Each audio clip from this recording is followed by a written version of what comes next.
March 23 നോമ്പുകാലത്തിലെ 5-ാം ആഴ്ചയിലെ തിങ്കളാഴ്ച. യോഹന്നാൻ 8:1-11 വരെ വാക്യങ്ങൾ. വ്യഭിചാരത്തിൽ പിടിക്കപ്പെട്ട ഒരു സ്ത്രീയെ യേശുവിൻ്റെ മുമ്പാകെ കൊണ്ടുവന്ന് അവനെ കുടുക്കാൻ ഉദ്ദേശിച്ചതിൻ്റെ ഒരു കഥയാണ് ഇന്നത്തെ സുവിശേഷ ഭാഗം. യേശുവിനെ പരീക്ഷിക്കാനും അവനെ ഒരു പ്രതിസന്ധിയിലാക്കാനും ഫരിസേയർ ശ്രമിച്ചുകൊണ്ടിരുന്നു. മോശയുടെ നിയമം അനുശാസിക്കുന്നത് പോലെ ആ വ്യഭിചാരം ചെയ്ത സ്ത്രീയെ കല്ലെറിയുന്നതിനോട് അവൻ യോജിക്കുമോ, അതോ അവൻ അതിനെതിരെ തൻ്റെ സ്വന്തം പഠിപ്പിക്കലുകളെ ദുർബലപ്പെടുത്തുമോ എന്ന് കാണാൻ അവർ ആഗ്രഹിച്ചു. എന്നാൽ അവരുടെ കെണിയിൽ അകപ്പെടുന്നതിന് പകരം യേശു കുനിഞ്ഞ് തൻ്റെ വിരൽ കൊണ്ട് നിലത്ത് എഴുതാൻ തുടങ്ങുന്നു. അവൻ എന്താണ് എഴുതിയതെന്ന് കൃത്യമായി നമ്മളോട് പറഞ്ഞിട്ടില്ല. പക്ഷെ അതെന്തായാലും അത് ആ കുറ്റാരോപിതരെ ഓരോരുത്തരായി പിരിഞ്ഞു പോകാൻ പ്രേരിപ്പിച്ചു. മുതിർന്നവർ തുടങ്ങി.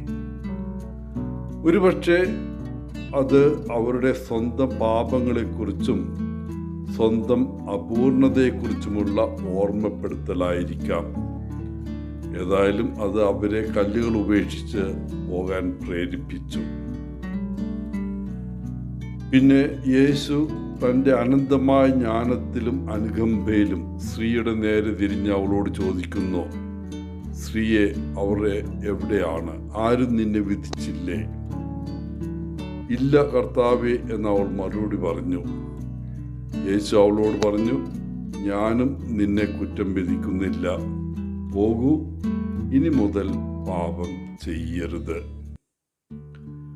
കൃപയുടെയും കരുണയുടെയും എത്ര ശക്തമായ നിമിഷമാണത്.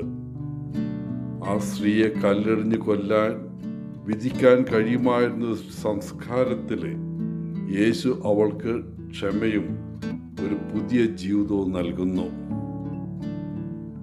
അവൻ അവളുടെ പാപത്തെ ക്ഷമിക്കുക മാത്രമല്ല, അവൻ തൻ്റെ സ്നേഹം വ്യാപിപ്പിക്കുകയും അവളുടെ ഭൂതകാലത്തിൽ നിന്ന് പിന്തിരിഞ്ഞ് ഒരു പുതിയ ജീവിതം നയിക്കാൻ അവസരം നൽകുകയും ചെയ്യുന്നു. ഈ സുവിശേഷ ഭാഗത്തിൽ നിന്ന് നമുക്ക് പഠിക്കാൻ കഴിയുന്ന നിരവധി പാഠങ്ങളുണ്ട്. ഒന്നാമതായി, മറ്റുള്ളവരെ വിധിക്കാതിരിക്കേണ്ടതിൻ്റെ പ്രാധാന്യം ഇത് എടുത്തു കാണിക്കുന്നു. മത നേതാക്കൾ ആ സ്ത്രീയെ കുറ്റം വിധിക്കാൻ തിടുക്കം കാണിച്ചു. പക്ഷേ നമ്മളിൽ ആരും പാപമില്ലാത്തവരല്ലെന്ന് യേശു നമ്മെ ഓർമ്മിപ്പിക്കുന്നു.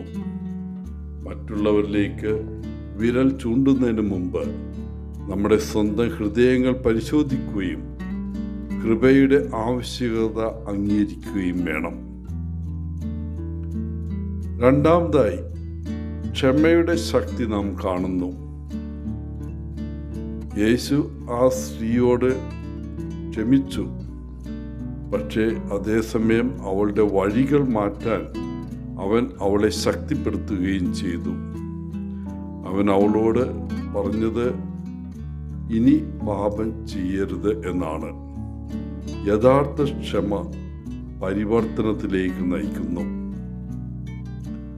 ഒടുവിൽ നമ്മുടെ രക്ഷകന്റെ നിരുപാധികമായ സ്നേഹം നാം കാണുന്നു. സ്ത്രീ തൻ്റെ തെറ്റ് തിരുത്തുന്നത് വരെ യേശു കാത്തിരുന്നില്ല. അവൻ അവളോട് അവളുടെ പാപത്തിൻ്റെയും ലജ്ജയുടെയും നടുവിൽ അവൻ അവൾക്ക് കൃപ വാഗ്ദാനം ചെയ്തു. ഇതിൽ നിന്ന് നമുക്ക് ലഭിക്കുന്ന പാഠം ഇതാണ്: